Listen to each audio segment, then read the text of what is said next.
Mbega ico kintu cengira amasiki ico kintu ni giki?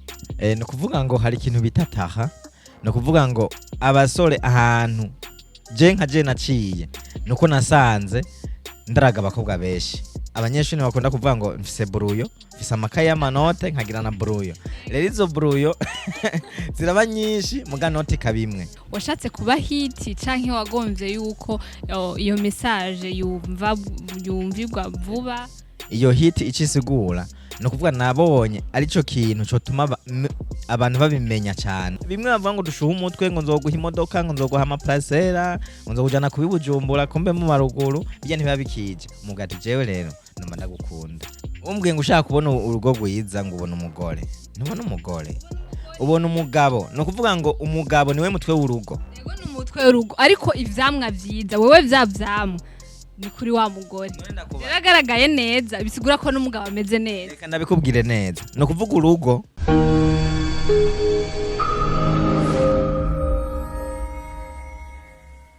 Hello bakunzi ba Mijo Talent TV, mwaramutse canke mwiriwe bivanye naho muherereye canke bivanye naho murabe ikiganiro.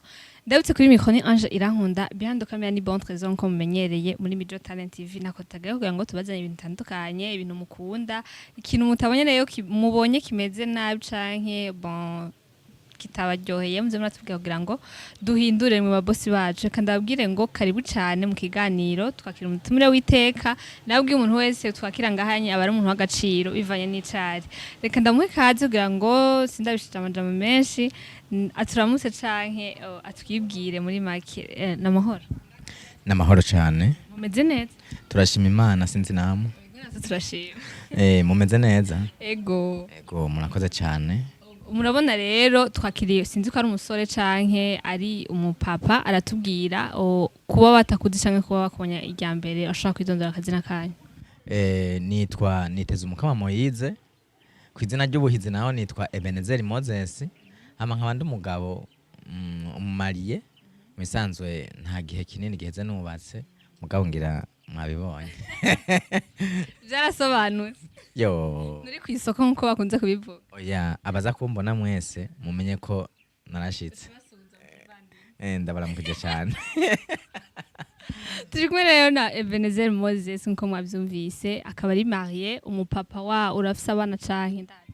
Oya, haheze igihe gito ngize mariage, nibaze ko abana ni mu nyuma. Ego. Ibandi bijemo kandi vuba na vuba turonka umubebe. Nukuri cyane turavyifuza cyane kandi Imana iri mwijurira byumva. Ego kandi zobikora. Nkuko mwabibonye rero ni Ebenezer Moses. Mbega umuntu yumva Ebenezer Moses no muntu ki canke akora duki n'umuntu ki muri make.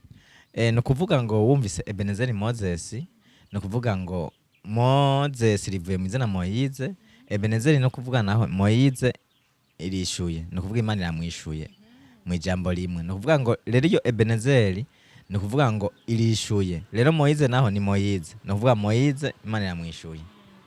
Urumva ni hahandi nyene ntaho wagiye. Ntaho nagiye, ntaho ndiko ndaje. Hahandi nyene. Ebenezer watubwiye ko uri umupapa wubatse Jean naho tararonka umwana ariko mu misi zandize bizogenda neza. Umuntu ariko arakuraba canke umuntu yakubonye ashaka kwibaza ati mbega Ebenezer canke uwo Moses aje kutuyagira iki canke ajeje iki canke akora ibiki? Murakoze cyane. Kwico kibazo mbajije naguma ndakwishure. Ebenezer Moses ajejwe guhayagiza indirimbo z'Imana. No kuvuga ngo ndumuririmbyi, ndirimba indirimbo z'Imana kuba bimenyereye mumenyereye imiziki, ariko je sindabanza ni umuziki. Ndabazaniye indirimbo z'Imana kugira ngo abantu mwumva ko Imana hari ikintu yabakoreye nk'ico jewe yankoreye, kugira mumve ko nanje mwokurikira indirimbo zanje kuko ziraryoshe kandi zizobaryohera kandi zizokwiga ndabamaramaza. Hama Moyize nayo ico asanzwe akora ni mu nyuma. Ni apre uratubwiye yuko Moses canke Ebenezer ari umuntu w'umuririmbyi. Mbega watanguye kuririmba ryari?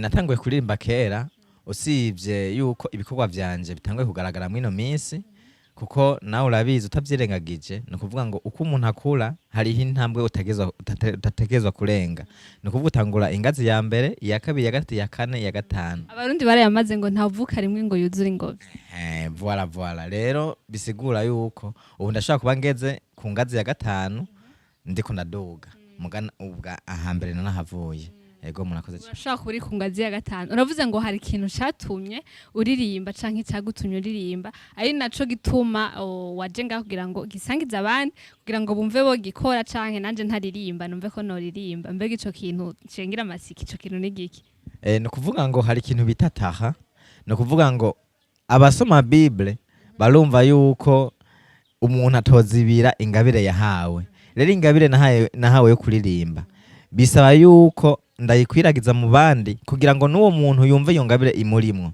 ntayiyubike kw'ikisimbo ahubwo ayishira ahabona kugira ngo abantu ibyo azoririmba n'ivyiyumviro vyiwe ntibiherere muri we ariko no mu bandi bibeyo nico nashatse kuvuga yego ico catumye uririmba niki catumye ndirimba nuguhayagiza ubutumwa bwiza nkuko ijambo ry'Imana ribidusaba catumye uririmba wumva wobihayagiza mu ndirimbo apana mu majambo nk'ivuga butumwa kugira bavuga ngo arabwiriza canke ego no kuvuga ngo taha ndazifise ndafise tarara yo kuririmba kandi ndafise na tarara yo kusigura ariko taranabonye yuko yoba hiti ikaja imbere cyane nasanze ariyo kuririmba cyane cyane kuko abantu benshi niyo uryamye nkaje iyo ndyamye bisaba ko nshamwa akaririmbo kugira ngo nsinzire arakantu uvuze ngo hiti ako kantu sinzi ko ntago ari sawa ngo hiti ngo ndumva ngo hiti ngo canke ngo nabibonye ngo nabo uravuze ngo wabonye ari byo vyoba hiti washatse kuba hiti canke wagomvye yuko iyo message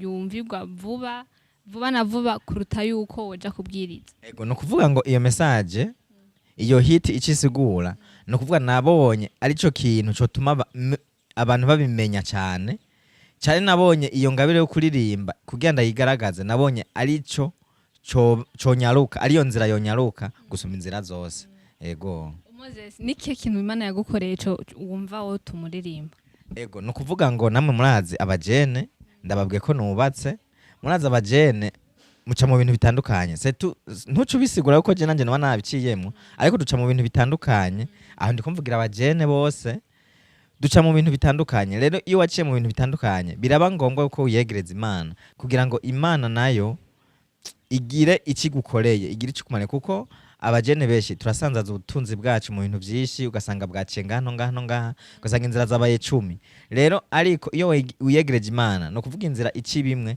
no kuja turuhukira muri Yesu ego Moses aho hantu yatakaje ubutunzi bitari bikenewe ni he okay no kuvuga ngo nawe utavyirengagije no kuvuga ngo abasore turaja mu mabwate turaja mu bubare turaja hehe eka ni heshi sinirwa ndabivuga ariko iyo wakiriye Imana ukakira Yesu nk'umwami n'umukiza no kuvuga ngo ivyo vyose ucubihindura ukaca wigumira muri Yesu ego nico navuze ngo abasore je nagiriwe amahirwe yo kubonana na Moses umwe mu basore rero aba basore sibo turi kumwe ngaha ndi kumwe n'umusore canke umuntu yaciye mu busore nuko uno musi utakiburimo waraciye mu busore hari ikintu wakoze mu busore wavuze ati ahantu kweri Imana yankuye kure numva umengo no bisangiza abandi kugira ngo kumbure hari umuntu yahaciye canke akihari avuga ati ahantu kweri Imana yohankura nivyo kunda ntibipasa ariko wowe yumvise ko yagukuye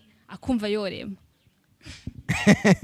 murakoze cyane mu ijambo rimwe aho hantu reka ndakubwire kuko sinohahisha kuko hari abasore benshi bazonkurikirana bakumva ivyo wanje no kuvuga ngo abasore ahantu je naciye nuko nasanze ndaraga abakobwa benshi ndiko nyagisha n'abakobwa benshi ejo ndamuhenda hirya ejo mpenduyu na hirya ejo nkamuhenduyu ujya nkamuheba wa mbere nkamusiga mu gikomere mu bisanzwe rero iyo ngeso ku basore benshi barayiharaye rero twari tukwiye rero kuvuga ati jewe kuvyo nciyemo ndakwiye kubiheba kuko abansore benshi ivyo bintu barabicamo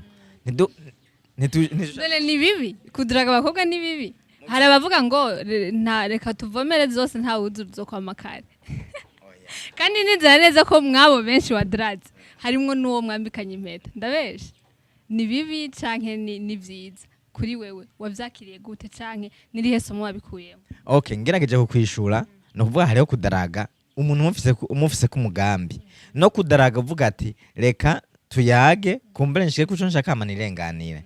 So rero umugore uzi ko muzobana uramwumva mu mutima uravyiyumvamwo, hama abandi nabo abanyeshuri bakunda kuvuga ngo mfise buruyo, mfise amakaye y'amanote nkagira na buruyo. Rero izo buruyo ziraba nyinshi muga note kabimwe. Ego nico nasetse kuvuga. Wari ufise buruyo nyinshi rero wewe? Nakubwiye ati birashaka batari jewe, ariko na jewe birashaka bikaba byaranshikiye, ariko n'abasore bake iyo ntambwe batayicako. Ego.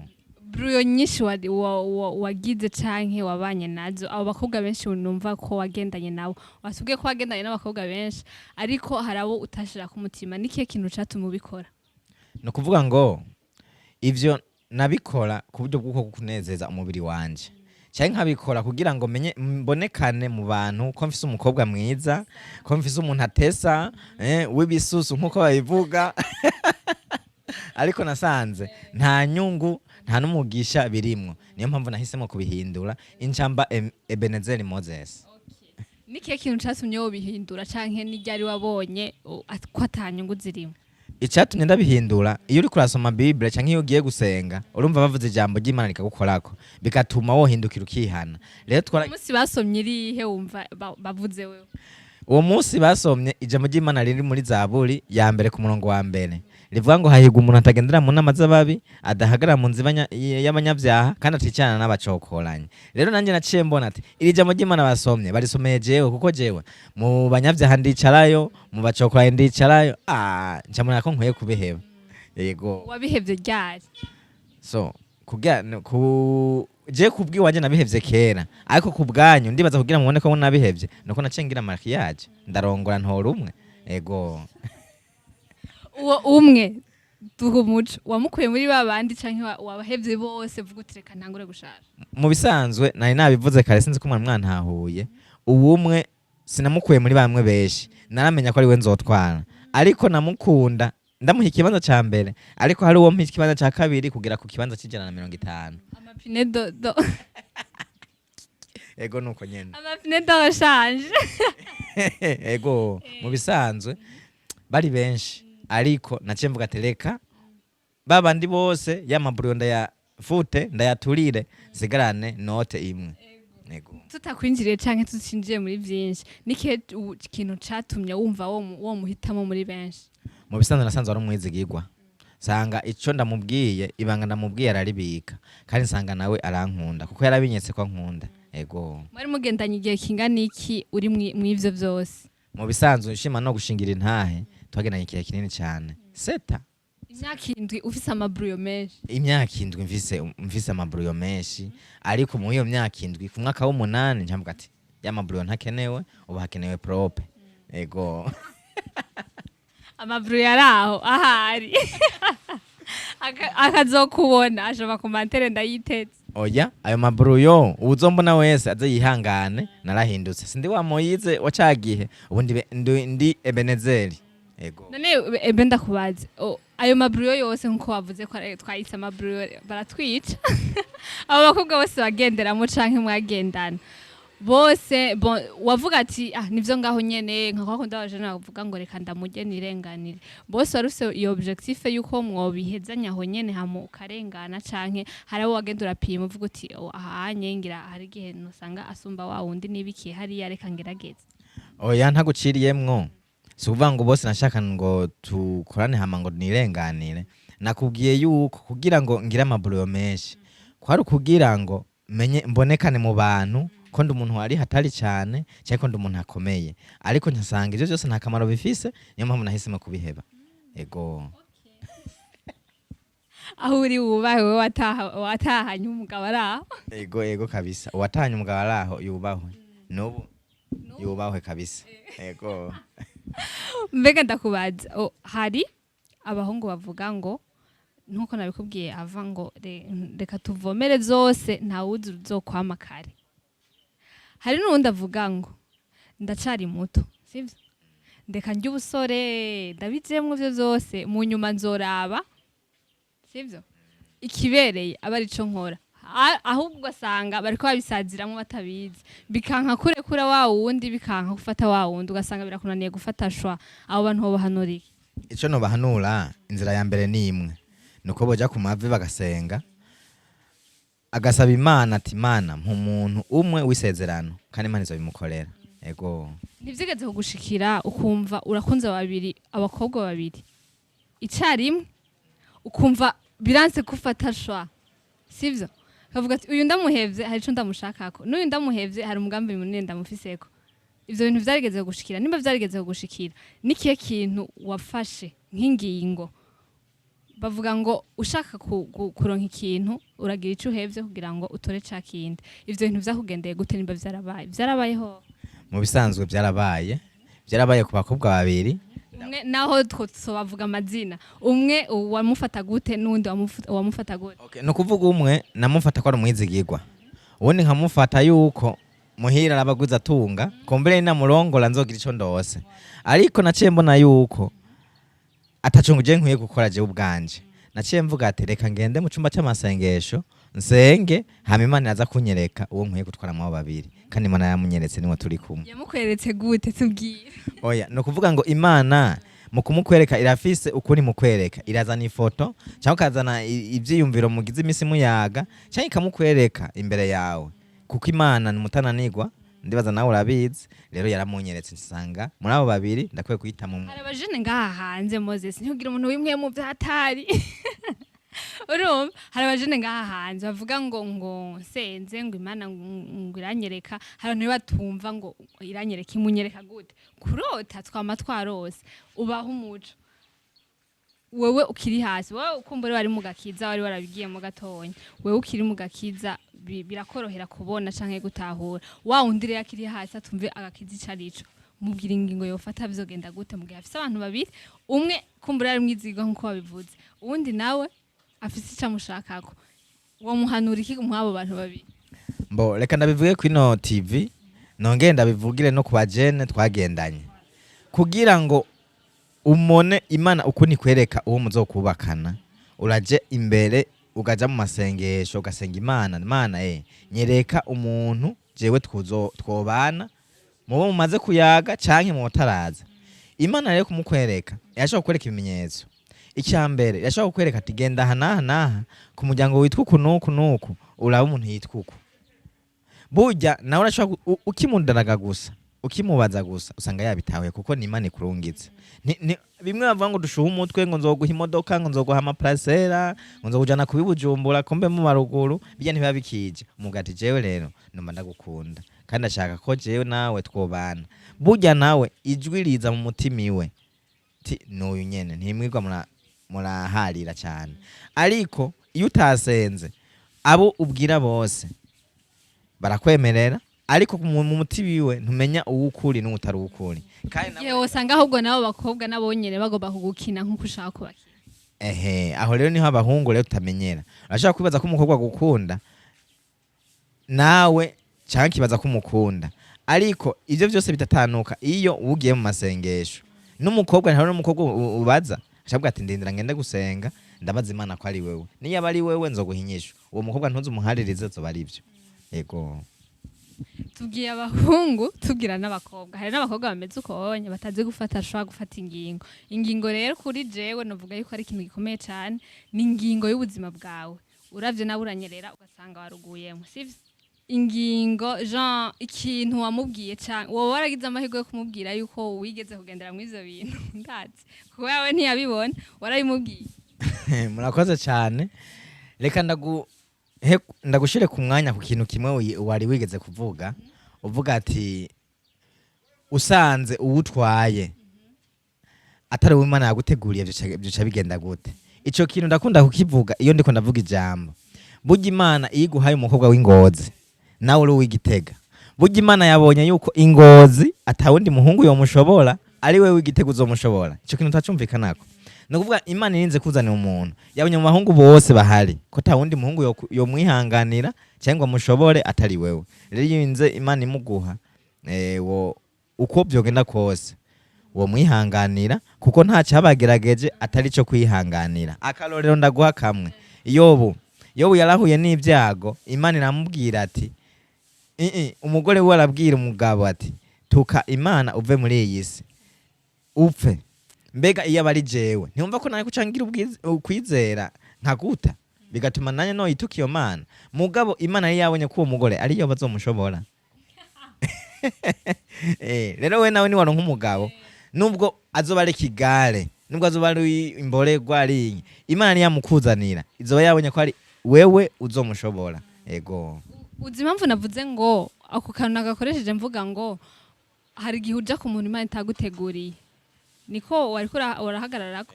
Navuze ngo nashatse kuvuga yuko hari abantu twihitiramo twebwe nyene, nko kuwavuze ngo warakundana n'abakobwa babiri, hari umwe waziga ku butunzi sivyo, n'uwundi waziga ku bwizigirwa canke wabonye bikwiye ari Imana yakweretse. Uwo rero waziga ku butunzi urumva ko ari wowe waba wihitiyemo, uwo rero si Imana yaguteguriye. Urumva iwe wabigendamwo canke wagira shwa iyonye, urumva ni wowe waba wihitiyemwo, si Imana yari yaguteguriye. Hari abantu rero tugira shwa mbi bivanye n'inyungu ukeneye ku muntu. Je ku bwanje novuga yuko umuntu yagize shwa bivanye n'ico akeneye ku muntu, ayo n'amahitamo mabi, canke uba wihitiyemwo, canke ni nkuko navuze ngo n'Imana itaba yaraguteguriye sivyo, uba wariteguriye wewe nyene. no kuvuga ngo imana duhaye ibintu bibiri, yaduhaye guhitamo. Hariho guhitamo umugisha niki n'umuvumo, kugira ngo turonke ikizotubera ciza. Rero uhisemo umuvumo nta kibazo, kandi uhisemo n'umugisha aho n'amahoro menshi. No kuvuga ngo imana, hariho n'imana na satani. Urashaka kuvuga ati je ndiyeguriye satani bwite, imana ntayo nkeneye. Bibemwo uryame usubire uryame ntiwavyuka basizovyuke. Ego no kuvuga ngo ingurube ntiyiteze kuzova mu vyondo. Urantahura aho hantu, ingurube ntiyiteze kuva mu vyondo, nubwo ijuru n'isi byokoroka ingurube ntishobora kuba nk'agake akayabura amaze ukabona akayabona naho kitumye karafurira. Ni nk'umuntu rero imana iyo iguhe guhitamo, ufise guhitamo nabi cyangwa ugahitamo neza. Gusa no hanura abantu bose yuko atogera kwihitiramo, imbere yuko ahitamo nabanza baze uwamuremye kuko ntiyiremye. Ego nariko ndakubaza ati woba waragize amahirwe canke waramubwiye uwo mwubakanye ubonye yuko yigeze kubamwe ivyo bintu?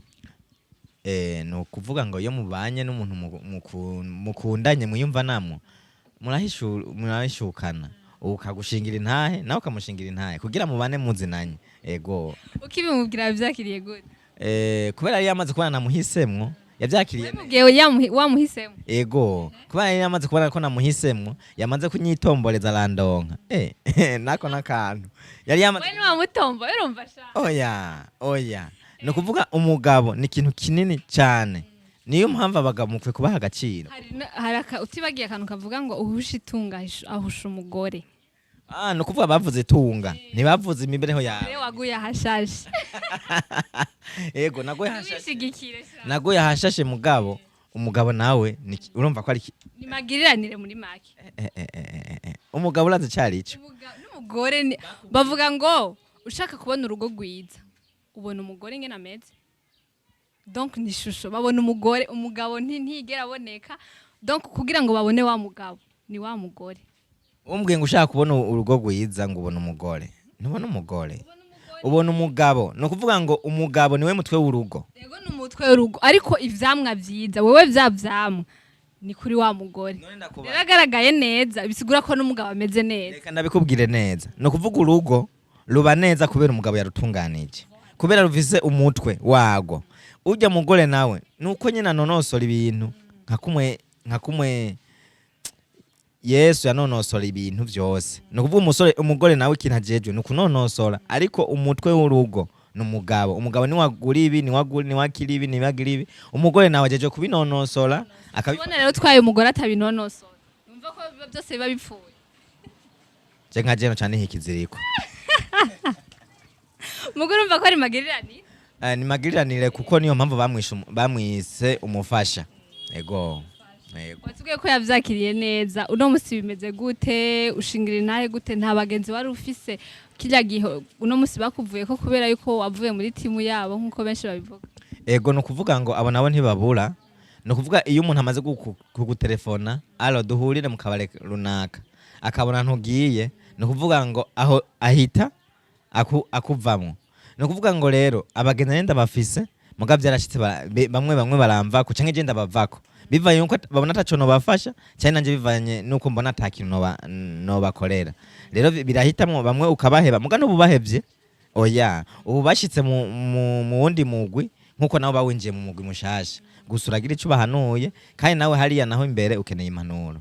Ego Kiri ngaho rero atubwiye kuri umuririmbyi ufite indirimbo mbega YouTube yawe yitwa gute kugira ngo umuntu ashaka kumenya ubwo butumwa muri iyo ndirimbo kugira ngo abujemo? No kuvuga YouTube yanje indirimbo zari nyinshi nakubariye ariko manze gushaka indirimbo zibiri. No kuvuga YouTube yanje wandika Ebenezer Moses. YouTube indirimbo yanje yarasohotse abantu mukwiye kuja kuyiraba kuko ni indirimbo irimo message y'ubuzima bwanje. Ibinyene nivyo ndiko ndavuga. Ugiye muri YouTube ukaraba iyo ndirimbo uzobisangako. Ego murakoze. Urashaka kudushishiriza ko mukurangiza kugira ngo bumve neza neza Moses Ebenezer ninde? Mu ijambo rimwe mwifuza akapera canke dushaka kapela. Ego akapera k'iyo ndirimbo yitwa Ebenezer Moses. No kuvuga iyo ndirimbo iri kuri YouTube abashaka kuyikurikirana mugende mugire share, comment na like eka muyirungikire n'abandi muyipartage kugira ngo abantu ishike kure ubwo butumwa nashikirije bushike ku bantu bose. Ego ngira ngo nico no babwira mwese. Iyo ndirimbo nayo kandi baririmbira akapera. Mbe niki cyatumya ntoranya, mbe niki cyatumya gutoranya, n'ubuntu bw'Imana wagiriwe, wahawe n'ubuntu wagiriwe. Mbe niki cyatumya ntoranya, mbe niki cyatumya gutoranya, n'ubuntu bw'Imana wagiriwe, wahawe n'ubuntu wagiriwe. Ukeneye byinshi kuyumva yose ashaka kuja kuri YouTube channel yiwe ni Ebenezer Moses, like amashare muyipartage kugira ngo ishike kuri hashoboka. Nutaragira subscribe kuri Mijo Talent TV ashaka kubikora kugira ngo tezanye imbere muri gwa rukundo nyene muri bwa bumenyene abarundi turakundana. Reka ndakubwiye ngo merci beaucoup kuko naduhaye akanya. Ni byinshi wahevye ariko uremera kugira ngo tuyage amajambo rimwe canke abiri. Ego mu bisanzwe namwe merci beaucoup kuko je hari ivyo nahevye namwe hari ivyo mwahevye. Rega muri gwa rukundo nyene merci beaucoup twese. Ego. Ciao ciao, je vous aime beaucoup.